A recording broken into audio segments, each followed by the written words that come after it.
So we are on page 19 in Beitza, Yom Tov. Okay.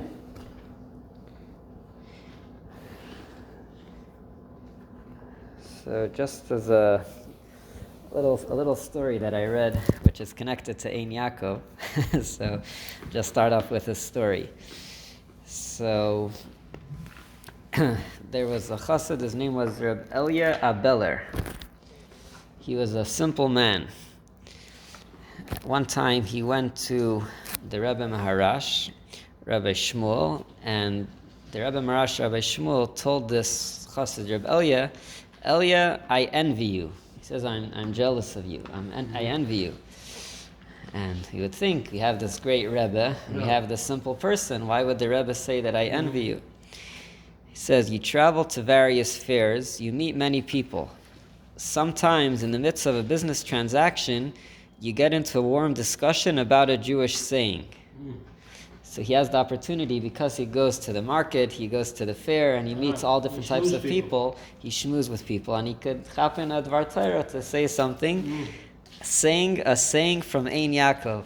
That's what he said. Sometimes you will repeat something that you studied in Ein Yaakov, which was a common thing to study, and you arouse the other fellow's interest in studying Torah. So when you have a chance and you remember something from Ein Yaakov or from Torah study, you meet someone in the middle of a business transaction, you can mention Torah. And Chassidus, this causes a joy on high. This causes also Hashem to be very happy. And Hashem rewards such trade with blessing of children, health, and sustenance. When Hashem sees people doing this, the larger the fair, the more work there is. He means it's not just with the business, but also with the amount of Jewish people that he interacts with. And the greater is the livelihood earned, both physically and also because Hashem holds this very precious. So we're on page 19. So that was just a story about sharing something from Ein Yaakov to carry it on to others. In case I was thinking, that playground that opened up across from me. I was thinking it's a good place to meet you. Yes. Seriously, I was thinking that. Hi, David. Yep. I don't know that I teach him in Yaakov, but... You might meet us there sometimes. I used to go there. We have somebody who wants you to talk to. Yes? I have somebody married to a non-Jewish woman, but she's Jewish. Nice. Okay, so the past 2 weeks we were studying about the Neshama Yisera, the extra Neshama. Now we're moving on to a new topic. And we're on page 19. Daf 16b. 19, one back. Okay, it's where it says Daf 16b. It is normally forbidden to cook on Yom Tov in preparation for a different day. When Yom Tov falls on Friday, interesting, this Shavuos is going to be Friday. Yeah. The sages permitted a person to cook for Shabbos by setting up an Eruv Tavshilin before Yom Tov begins. Essentially, the Eruv Tavshilin consists of food that has been prepared before Yom Tov and set aside for Shabbos. The Gemara first relates that various rabbis would set up an Eruv Tavshilin on behalf of the entire city in order to accommodate someone who may have forgotten to set an Eruv Tavshilin. So, what is the point of this Eruv Tavshilin? Because there's 2 days. There's Yom Tov and then there's going to be a Shabbos following.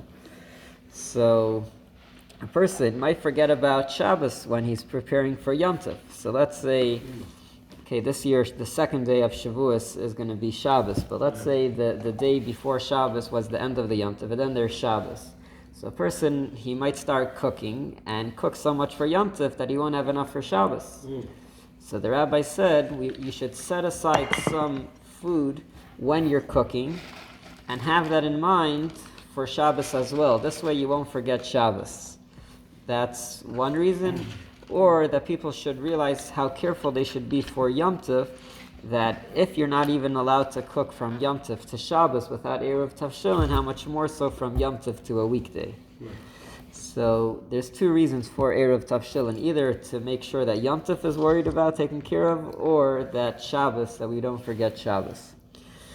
Now, really, everyone should be doing their own Eruv Tavshilin, whoever is cooking. but there's a possibility that someone will forget. So certain rabbis would make an Eruv Tavshilin and have everyone in mind when they're doing this Eruv Tavshilin, and then here we read the story. The Gemara. Don't they do that now, though? Yes, so we'll discuss. We do that now as well. Yep. The Gemara then relates the following: Hahu Samya. There was a blind man who had set forth Tanaic texts that he knew by heart before the master Shmuel. So this is pretty incredible. You have a person who's blind, and he knew the Mishnah by heart, and he would repeat it in front of Shmuel. He would just read it from memory. One Yom Tov, Shmuel saw that this blind man was sad. So Shmuel noticed this blind person was sad. Shmuel asked him, "Why are you sad?" He replied, "Because I did not set up an Eruv Tavshilin, and I'm thus unable to prepare for Shabbos." Shmuel told him, "Rely on my Eruv Tavshilin, which I have set up for the entire community." He says, "Why are you sad? I had you in mind. We had everyone in mind." The following year, Shmuel again saw that blind man was sad on Yom Tov. Shmuel asked him, "Why are you sad?" He replied, "Because I did not set up an Eruv Tavshilin." So this is already the second time. Shmuel told him, "You are negligent. Everyone else is permitted to rely on the Eruv Tavshilin that I set up for the community, but you are prohibited to rely on it. Because I did not intend to set up an Eruv Tavshilin for those who are negligent about keeping the rabbinic laws." That's a little bit, that's tough. So this is the story over here. Did he have food for him? Is that what he's saying initially? So in the first time that it happened, so Rely on my Eruv Tavshilin? Eruv Tavshilin is something that you have to do before Yom Tov starts in order to enable you to cook for Yom Tov and then for Shabbos. Otherwise, you could just cook for Yom Tov and not for Shabbos. So this person forgot. He was sad. He's like, "What am I going to do for Shabbos?" So the first time he said, "I had you in mind." The second time he said that you should know already to make your Eruv Tavshilin. So you forgot last year, but why did you forget again? Why did you forget again? You should have learned a lesson from the last time. With this, please, how it works. I don't recall all the details. Sure. So actually, I made some copies over here for the details of Eruv Tavshilin. You've technically begun cooking. You've technically begun cooking for Shabbos before the holiday. Yeah. But the term Eruv is like to mix together, to combine. Exactly. So you're combining Shabbos. You got enough? Okay. Unless Shmuel People prepare for Shabbos anyways before Shabbos. Before Shabbos is a weekday, you can prepare for the whole thing. Yeah. But this is the case where the day before Shabbos is a Yom Tov. You can't So now prepare on Yom Tov. So now Yom So you gotta Tov. go to Wednesday. You're allowed to cook on that day for that day only. Oh, I got it. But if you prepare this Eruv Tavshilin before the holiday, the Yom Tov, then you could prepare from Yom Tov to Shabbos. The reason it's one cooked and one raw is because in effect you started cooking for Yom Tov before Shabbos. So you started cooking for Shabbos before Yom Tov. So Now you're just my continuing. original question remains. Did the rabbi give him food that he forgot to prepare? So I Did he have go the over same his question. house or something? It seems like it's halakhically not permissible to punish him that way. No, he just said. So what? The first time that it happened, he didn't give him food. It's something that you do when you have everyone in mind. So you pick up a piece of bread, a challah or a matzah with another cooked item. Like an egg. Yeah, like an egg. And you say, I have everyone in mind, that everyone should be able to cook for Yom Tov to Shabbos, which is if someone forgot. So you're asking what in the second story if the rabbi gave him food? It doesn't say what happened, but he said you can't rely on my Eruv Tavshilin. So what did he do with himself? Just be sad. Yeah. He missed everything. So that's a sad ending of the story, right? It He doesn't. was just sad. Yeah. But now you've got a person who's supposed to be joyful on Shabbos who's sad. You got a person who should be eating and drinking, celebrating, as we've established previously, who's sad. And that seems particularly harsh. Yes. Well, he had to go eat somewhere else.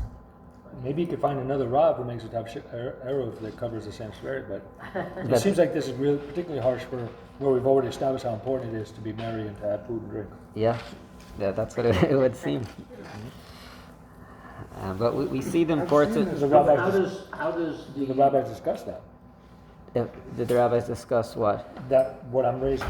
Oh, they're going to discuss in Sorry, about not being negligent. We'll see soon. And now Ruben has a question. how does the matzah and the egg accomplish allowing us to cook on Yom Tov for Shabbos? The reason for it? Yeah. Okay, so let's first read what you do, and then we'll explain why it works. Eruv Tavshilin. If a holiday, now we're reading this over here. This explains a little bit how it's done. If a holiday day, whether the first or second day of a holiday falls on Friday, an Eruv Tavshilin is set aside on the day preceding the holiday, Wednesday or Thursday afternoon, so that we will be permitted to prepare for Shabbos, cooking as well as any other necessary preparations on the holiday. Only one Eruv is required per household. This Eruv consists of a challah or a matzah and a cooked food such as meat, fish, or an unpeeled, hard-boiled egg. I wonder why it has to be unpeeled. Yeah, really. Because there's something about leaving eggs exposed. That could be a reason. Yeah, you don't want to leave food outside. And especially that you're going to be saving this throughout the Yom Tov until the end of Shabbos almost. Take the food items. It is a good idea to wrap them in aluminum foil or another distinctive packaging to easily keep them apart from the rest of the foods in your home. This was not written many years ago. Right, this is pretty recent.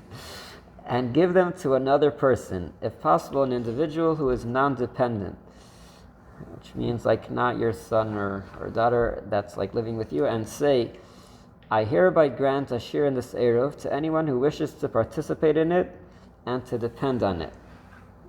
The one holding the food raises it a handbreadth, you pick it up a little bit, and then returns it to the person making the Eruv, who then recites the following. So this is the way it's done in order to make a zechus, in order to give a merit to other people.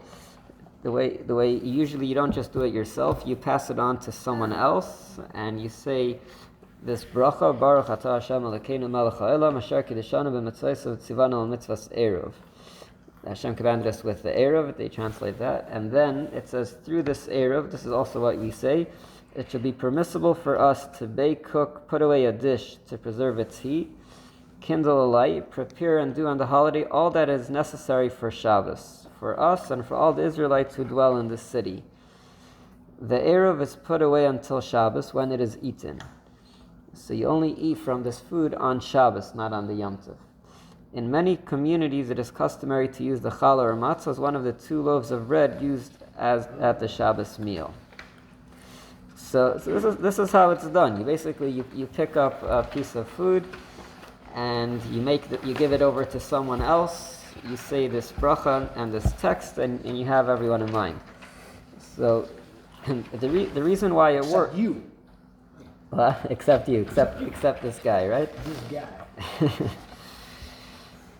How does So it accomplish to give it to another person? that's how we're mezakeh. In order to make us chus for someone else, that's the way it's done. You What give does it. mezakeh mean? Mezakeh means to make a merit for other people. It's a type of form of like acquiring or making something happen, like making to strengthen? like a zechus, like a merit. If you want to make a merit for certain people, you have to do something which makes it official. So just you saying it is not really that strong. You give it over to someone else and you say, we're doing this like kind of transaction or deal in order that everyone should have this merit, or whoever people from this family will be using this Eruv. Do you remember when Rabbi Cato was doing Pesach purchasing, and we did the whole thing with the pen, giving a pen and lifting it up and giving it back? Most don't do that. I know Haritano does, I think. Yeah? But a lot of other rabbis just take your paper, and I've done it online. So it's an extra, like you say, zechus or chazak. Yeah. And But even very, very stringent rabbis that I know don't go that extra step. also, like, Don't put any more here. I'll keep it under. also it mentioned that you're having this person that you're doing with is preferably supposed to be someone that's not dependent on you. So you're like saying, just as I'm doing this for you, for this other person, and I'm having you in mind with this Eruv, I'm also having everyone else in mind. So you're starting off with one person, and that So what about a husband to a wife to a husband? Like Like a child, you know, is depending on you. I don't think you need to walk across the street to engage with a stranger, but I think for a husband and wife, it's still. I see what you're saying because they're not really. Maybe they are dependent. I don't know. I would think, who else are you gonna do it with if, say, you're in your house? up until about the 60s, typically there's one wager. So There's other spouses During the dependent. 40s, when women went to work during the war. I'm saying even a child, let's say that's already like grown up and has his own income, like he's not just eating by his parents' table every day for for breakfast, lunch, and supper. So could be, good. or a son-in-law or someone like that. That could also work. Who are you gonna give it to in your house? So I guess if you don't, Can you make an Eruv Tavshilin between a man and a woman then? that's what Uh-huh. that's what Larry was asking. That's what I'm asking. Yeah, Oh. I'm not sure. But I guess if there's no one else, then that's what you do.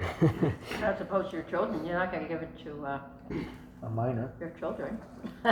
Yeah, but I Cute, I'm- but, it doesn't really work because this is an official thing. You're making it as chus, and a child, which is a minor, for sure doesn't work.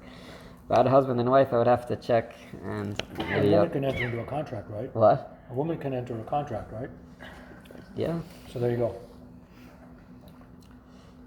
yeah. I would have to double check, but that's yeah. I guess that should work. It Makes sense that it should work. Yeah. Yeah, because I mean, here you are cooking for Yontif. Who's in your house at that point, you know? And who's cooking? And who's Yeah, cooking? who's Yeah. cooking? Read Nation's style that the woman plants a vineyard and sews the linen and goes to the. I'll leave and it to sells- the other women. I'll do that. So Great joke. Reuven, you're asking like, what does this do? What does it accomplish, or how does? Number one, what does this passing it to another person who lifts it and gives it back to you, what does that accomplish? And then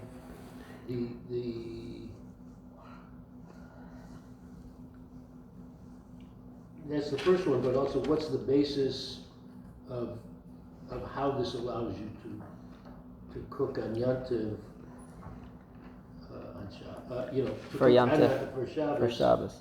So, The fact that it's, what does the term Eruv have to do with this process? so Eruv means to combine something, Right. to connect one thing. Tavshilin, combining foods. So in a way, you're connecting Yom Tov and Shabbos. That's what I was thinking, because now you're allowed to cook from Yom Tov to Shabbos. So you're combining these 2 days. You're being allowed to cook from one to another. By setting aside this food, according to one of the reasons, is that you're not forgetting Shabbos. Because you might be cooking a lot for Yom Tov and forgetting about Shabbos. By putting away this food, you're saying, I'm having Shabbos in mind. I'm not going to forget Shabbos. No, that's basically. That's You're what having Shabbos. you're having Shabbos in mind. So that's, yes, Is it different than the Eruv, like a boundary? yes. This is different. This is a different type of Eruv. Is it spelled the same way? Yes, that's what Reuven was asking. But they have a similar idea. It's when you make an Eruv of boundaries, you're connecting space, because before you weren't allowed to carry from this domain to another. Here you're connecting time, or the two different holidays. So, but it comes from the same word Eruv. So So Eruv means connecting, or Yes. that's the definition? yes. There's the Eruv Tavshilin, which is what we just talked about. There's the Eruv Tanchumin, which is the courtyards. Tchumen is much further. It's like at the end of the Tchum, you have 2,000 Amos to go. Eruv Tchumen is when you put that at the end Right. of the 2,000 Amos. Eruv Chatzeres. And Eruv Chatzeres is that's what you're talking about. That's a third. Eruv That's a third. Tanchumin is the one that we put around the community. Tchumen is it's even outside the community, even outside the Okay. city, because So it what goes is the further. what is the one that you put around the community that we just call an Eruv? Does it have a second word? There's another thing called Shituf Mavoi, which is the way their communities were, that they had a bunch of houses and then they had like an alleyway between them. And then you would be able to do something to make an Eruv that the whole mavoi, everyone in that alley would be able to carry around, not just from their courtyards, but even into the alleyway, even into like the space in between. So when we put an Eruv on an entire community, in effect making it a walled city, is there a second word that we use with the word that we should be using with the word Eruv? Will we just call it by shorthand an Eruv? Does it have another word? I don't think there's another word for it. What does Tavshilin mean? Tavshilin means cooked. Oh, Bishul. So Bishul. it's Eruv, something that's cooked is being connected. Yep. or you're using something that was cooked in order to connect. That's me. Connection of the cookings. Connections of the cookings through cookings through, because you have to use something specifically that was cooked, because this is trying to remind you in the cooking that you should remember Shabbos, or that you're not allowed to cook from Yom Tov to a regular day. So it's an Eruv, then you need to use something that was cooked in order to be able to cook from one day to another. So now, let's try to figure out what was so bad with this guy that he told him, like, Strikes and you're out.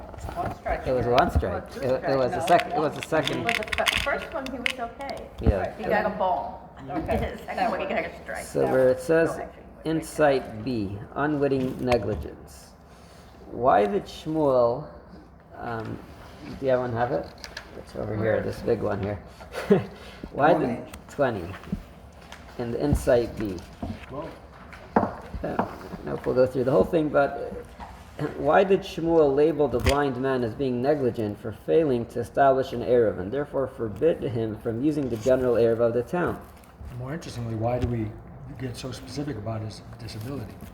That's also a good question. Why is it important, the beginning of the story, that he was blind and that he was saying Tanaic texts?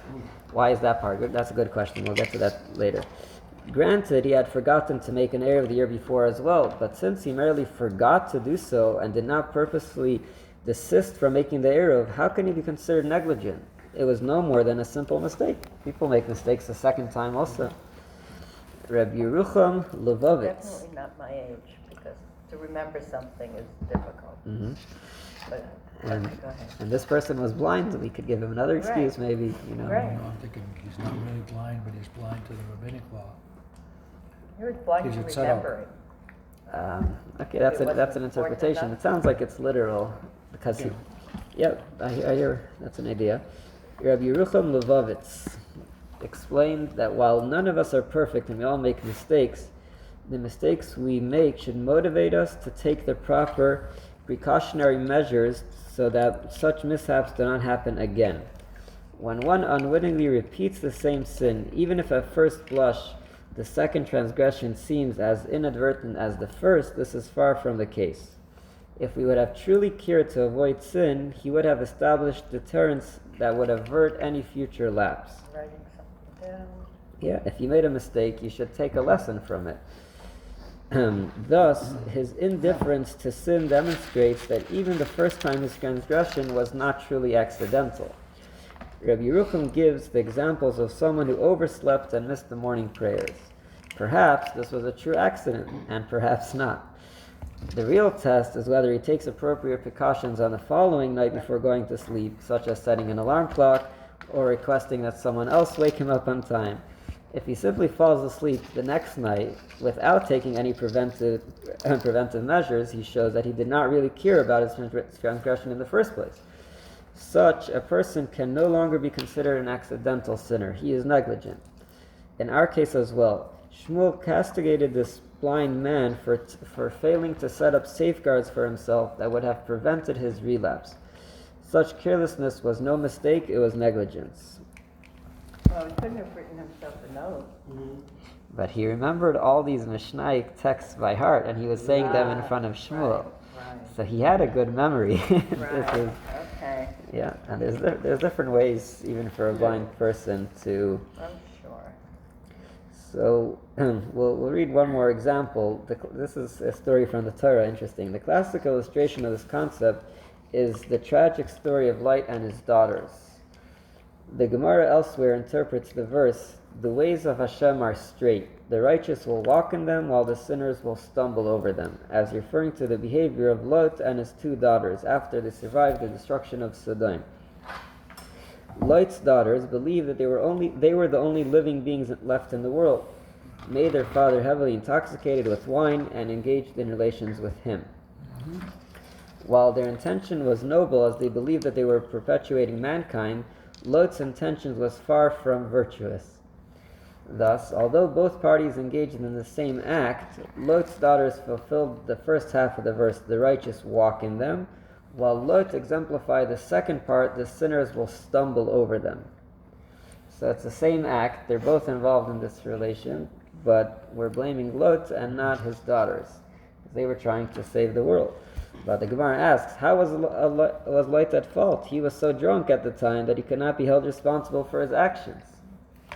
True, the Gemara answers. He was drunk, but in the morning after the first night, when the older daughter had relations with him, he did become aware of what had transpired. Why then did he allow himself to become drunk the second night? So that was the thing. Why indeed? Lot failed to learn from the consequences of the first night and did not take the proper precautions. He is thus referred to as a sinner in the verse, even though his second transgression was every bit as accidental as the first. So this is an interesting idea, that you want to be careful not to get into an accident. If you know that an accident happened, you're supposed to warn yourself and take a lesson from this. The due diligence. Yes. Be careful. Be careful. Kavalia. Okay, so it comes in, it brings a few more examples on the bottom. Be careful in Yiddish. Kavalia. Pavolia? Avolia means like slow, like take it slow, cautious, take it easy. Caution. Might even be in Russian.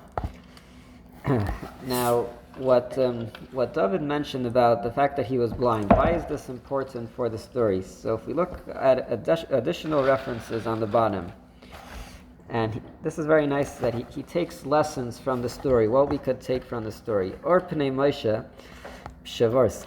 They bring all types of svarim here, I'm not even sure. From this incident, we may derive 3 ethical lessons. A. The importance of guarding one's eyes, which plays a particularly significant role in Torah study.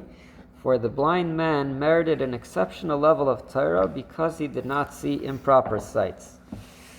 So that's an interesting explanation. He's saying, how was he able to review and say all these Mishnahs in front of Shmuel by heart? It's because he did not see what his eyes should not be seeing. B, another lesson we could take, sadness must be avoided at all costs, for it interferes greatly with one's service of Hashem. As we see that Shmuel rebuked the blind man for appearing dejected. So we could take a lesson just from what Shmuel said. Shmuel approached him and he said, why are you sad? If you saw someone sad on Yom Tov, this is not a good thing. A person should be happy on Yom Tov. And C, one must always be on guard from his evil inclination, for the blind man, though a great sage and Torah scholar, fell prey to his Yetzer Hara and became careless about establishing an Eruv.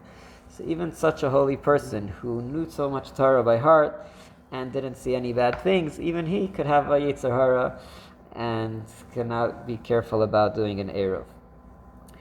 And so this is one thing about the fact that he was blind. There's another explanation here. Divrei Yatziv, or Achaim, says the blind man thought that because he was blind, he was exempt from the mitzvah of rejoicing on Yom Tov. So according to this is actually a reason why he didn't do it in the first place. He thought that he wasn't even able to make an Eruv Tavshilin because he was blind.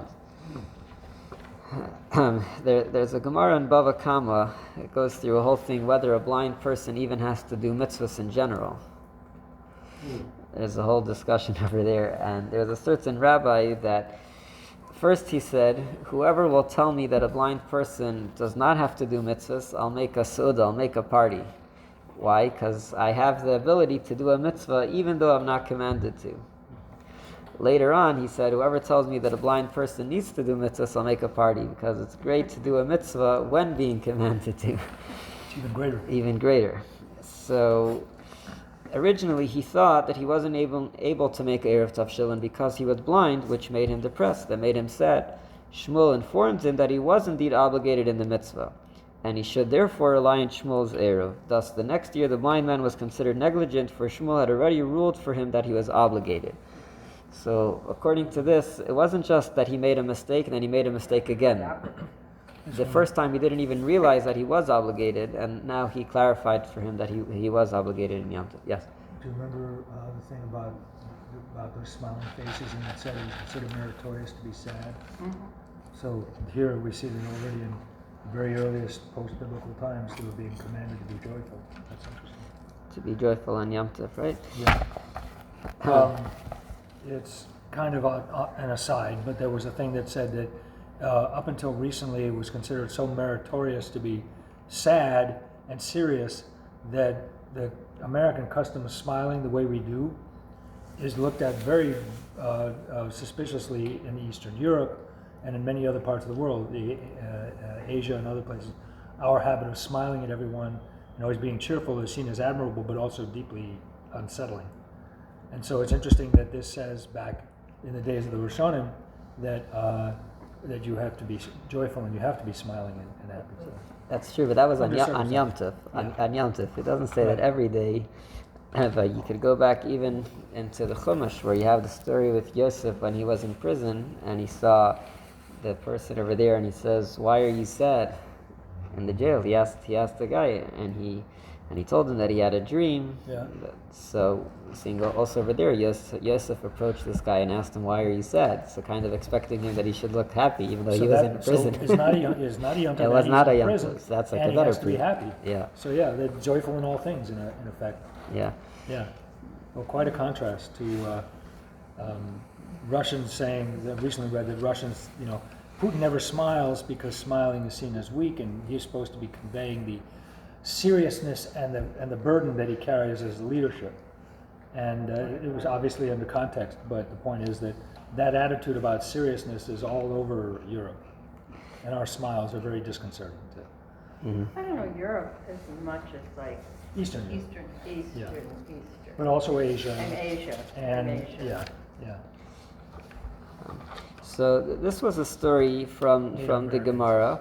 Now it's interesting to see how this halacha applies today. Like what would happen if someone was negligent with Eruv Tavshilin, or when he could rely on what the rabbi said. So on the second page over here, we have some halacha over here. What happens? So the top is in Hebrew, the bottom is in English. Start from the top.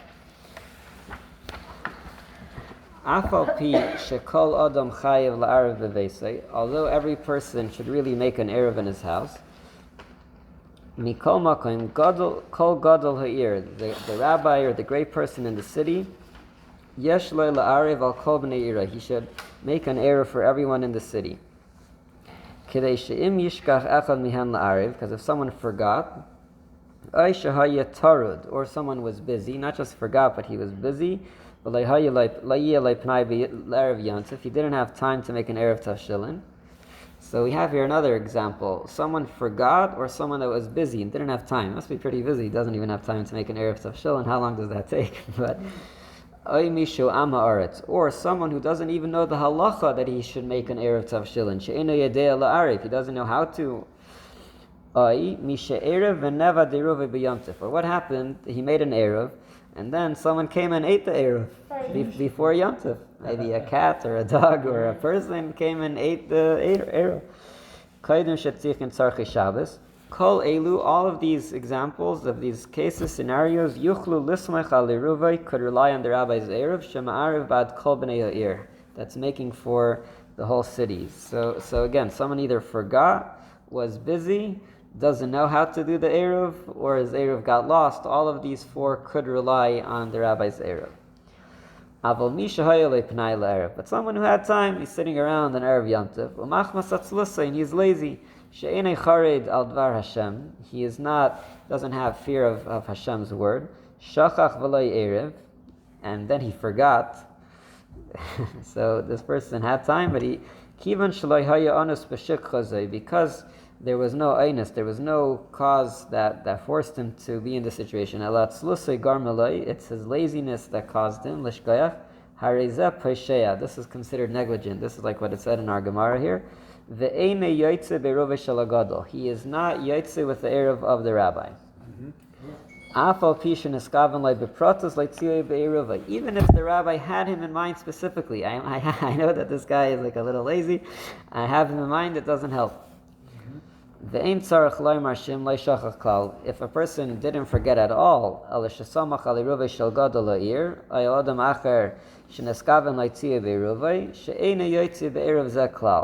we're basically saying, even though the rabbi makes an error for everyone, don't rely on him.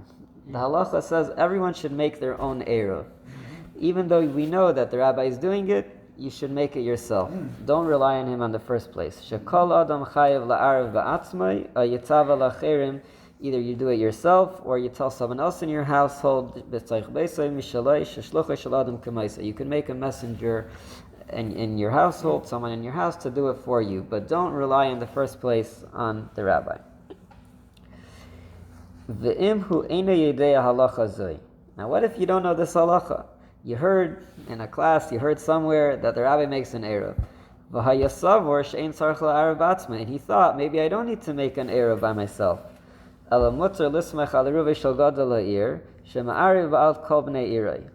Is that considered, if someone thinks, maybe it's just the rabbi that should do the eruv, I don't have to make my own. Is that considered negligent or not? It's asking the question? It's not asking, but I'm asking. If he doesn't know the halakha? He doesn't know that everyone should make their own eruv. He thinks that the rabbi should do it for everyone. I think that falls under excused once. So then, what do you mean? But how should he know in the first place? He just knows that the rabbi makes it. He doesn't. But after that, he has an obligation to find out. So let's see. So it says here in the Shulchan Aruch, Harizeh mutter lismech al eruv zeh. In this situation that he doesn't know the halacha, he could rely on this rabbi, because not knowing is also a mistake. How should he know better? But if he's someone who studies Torah, and he did not know this specific halacha, or he never learned this halacha, that is negligent. So every Talmud Chacham should know this halacha, that you should make your own. Growing up not from, I never even heard of it, so how would I know? Right, so that's not anyone's fault. Like, when you first learn these things, you go, really? Yeah, but you know what? This is something I should know? But it has the word oy in here, so it says, even if he never learned this law, or even if he forgot this law or never learnt it in the first never place, learned it in any way, so that means he's gone his whole life and not learned it. he's a Talmud Chacham, but never learned this It halacha. doesn't say he's a Talmud Chacham. It says Talmud Chacham, or he never learned this. Aval imu Talmud Chacham. If he's a Talmud Chacham, halacha. So we're saying Ilu Talmud Chacham is the beginning of both of those Yes. phrases? Okay, Yeah. I didn't read it that way. okay. So the Eina Yaitz Eruv Shalagadol. He is not. The rabbi's error won't work for him. Sheshigagas Talmud Eila Zadain. It says that the mistake of not studying for a Talmud Chacham is considered negligent. So a Talmud Chacham should know the laws of Eruv. We see over here. Kishem.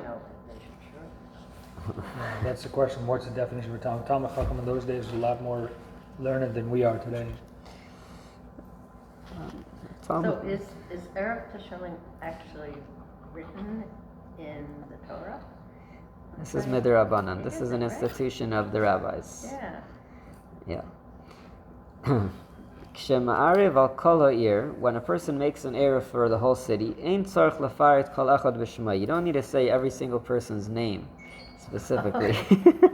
Like you have a list of a Misha Berachs, you have the list. Ela omer, but you say b'dain, with this Yeheshari Lana will be permitted. Lanu ulakol Yisrael Hadarim B'Yerazais, for all the Jewish people living in this city. This is what. So how does it work, let's say here in Buffalo?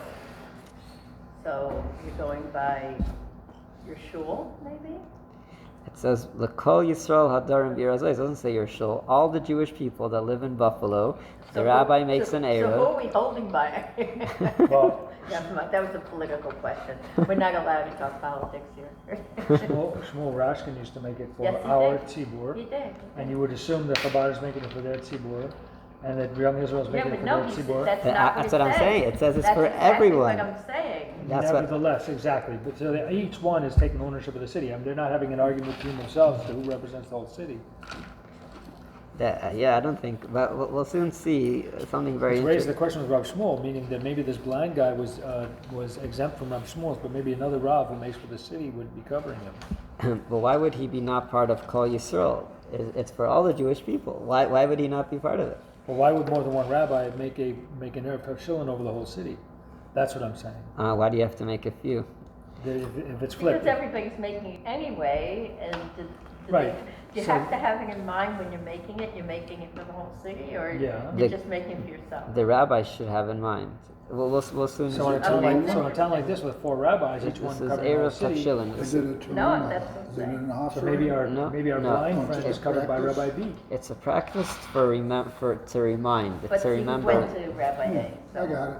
No, To he remind didn't you, go to yeah. Rabbi. He just said he was sad. You put it aside and then you eat it later. It's not an offering. Yeah, He didn't go to but you it. could eat The it at the first year Shabbos. that He didn't go to Yes, it. No, you're he supposed just- to wait till the rabbi Shabbos said, to "Why eat are it." you sad?" Got it. So let's see. We're actually going to discuss this right now. Does it have to be the greatest rabbi in the city? Does it?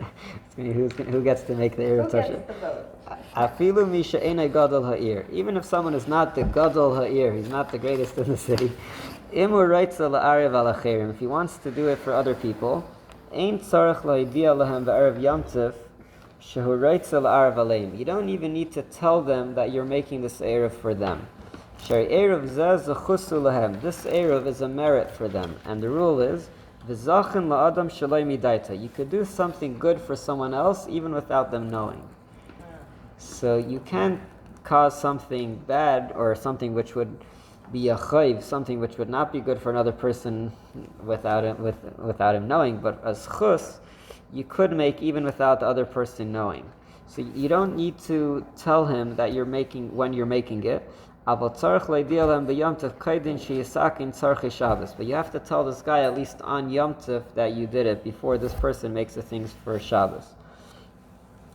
So let's say you know of a guy who you think probably doesn't know about Eruv Tavshilin, and you have him in mind, but you didn't tell him when you were making it that I'm having you in mind. It still works, but you need to tell this guy on Yom Tov, by the way, I made an Eruv Tavshilin for you. Ve'ein halar rashe lahaskol b'tzarchi Shabbos. This other person is not allowed to begin making things for Shabbos. Ad sheyeda bebirur shehinicho olav Eruv Tavshilin. He has to know for certain that someone made an Eruv Tavshilin for him. Va'al yismach al gadol ha'ir. Do not rely on the great Rabbi Leimer bevada hiniach al kol bnei iroi. Elam kein yadua loy, unless he knows clearly for certain shedarech zeh hagadol haniach al kol bnei iroi. This is interesting. Even the great rabbi, you don't even know. Maybe he doesn't make the Eruv for everyone in the city. You have to know for sure that the rabbi is making for everyone. But we already explained the kol gadol ha'ir yesh lo lizkos eruvei l'kol b'nei irei. That really every great person should have everyone in mind. Ubefrat im yesh almanis ba'ir she'enan yodis la'ariv. Especially if you know that in the city there are some people that don't know how to make the eruv.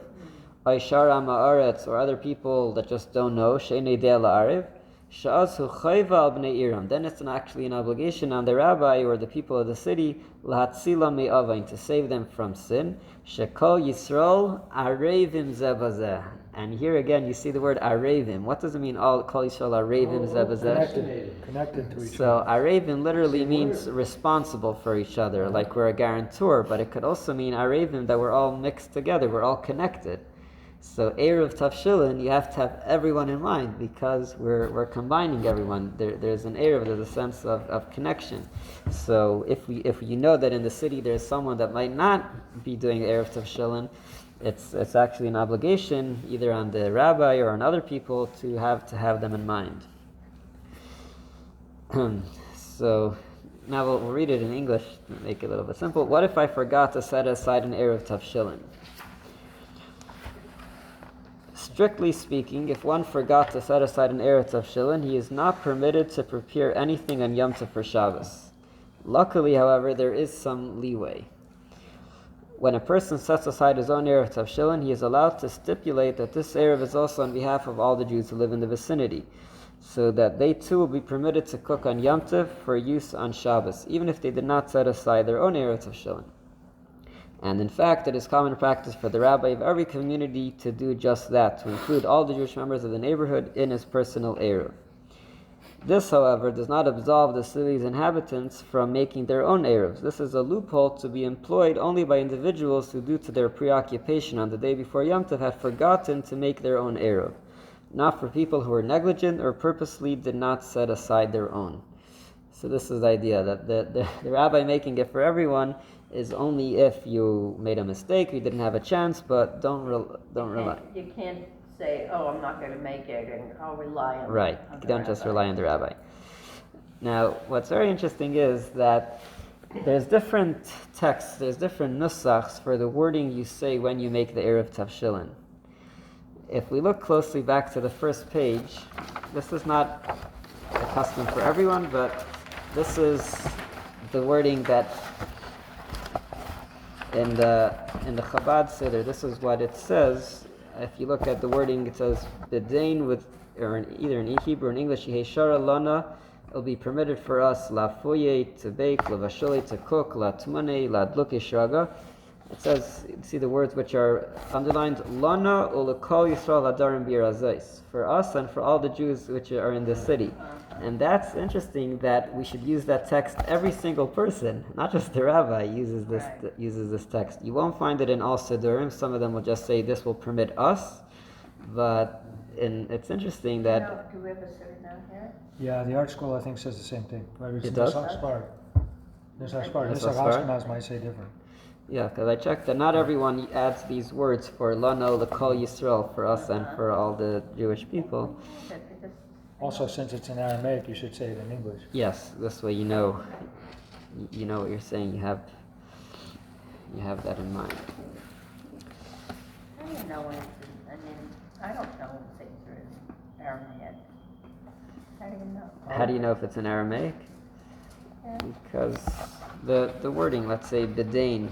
Yeah. B'dain in Hebrew would be bezois with this. So The- it's the- different language. yeah. The letters are the same, but the language. So this is Nisach Sfarda of Tavshilin, which Yeah, is let's- not exactly Nisach Ari, but very close. Let's see what it says there. Nisach Shivua Sukkos, Eruv Tavshilin, 700.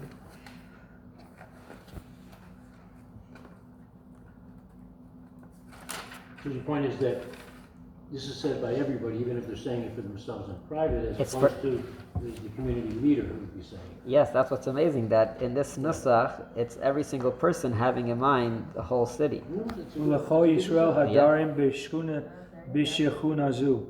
So here also. And then it says, and then it goes on to say, Ulecho Mi Sheyitosef Ba, and all those who will move into the area. L'chol Shabbatos Hoshana Ulecho Yomim Tovim, for all the Sabbaths and all the festivals of the year. So this is covering. Somebody who's traveling to get someplace. Right, Yeah. I know. Sorry, that was Chatzeros. Excuse me, I misspoke. That was Chatzeros. Tavshilin, for ourselves and all the Jews who live in the city. Great. Lana Ulecho Yisrael Hadarim B'Shechuna. It's kind of a mixture of Hebrew and Aramaic. And this one is also We got all different types of siddurim here. This is a terrace. That's probably Arizal. No, if it's a terrace, it's a Sfard. Yeah, Sfard. So it's going to be the It's same. probably going to be the same. You have to find the Ashkenaz. There's an Ashkenaz upstairs, but I don't want to waste time. Yeah. So, saying here you see how all Jewish people are connected and we all share responsibility for each other. And just connecting it to Lag BaOmer, that yesterday was Lag BaOmer. So Reb Shimon Bar Yochai said something very powerful. Reb Shimon said, Yachol ani, I am able to lifter es kol ha'olam min hadin. I'm able to exempt the whole world from judgment. That's pretty powerful. That's saying. Making an error? Everybody No, knows. no, I'm just saying a similar idea, how you see that one person could have an effect on. Shimon Bar Yochai said that. He said, I am able What was the to. context? what was the context? That's a good question. I have to check the context, but this is a saying Maybe that, when he came out, No pressure. yep, the cave. Lifteres Elam and Adin. And one more interesting thing connected with Lag BaOmer, it is told that the Arizal, he would go to Miron for Lag BaOmer, but he would stay there for 3 days. So, question is, when are the 3 days? Was it? Did he start a little bit earlier, finish a little bit later? But we see this idea that Lag BaOmer we could continue celebrating not just on the day itself, but we could keep the spirit going for. You can listen to music, so I have so. What? Now that you can listen to music. So that there's different minhagim like. I know, but I'm enjoying that. All right. Yeah. Yashar koach. Yeah. Okay, thank you.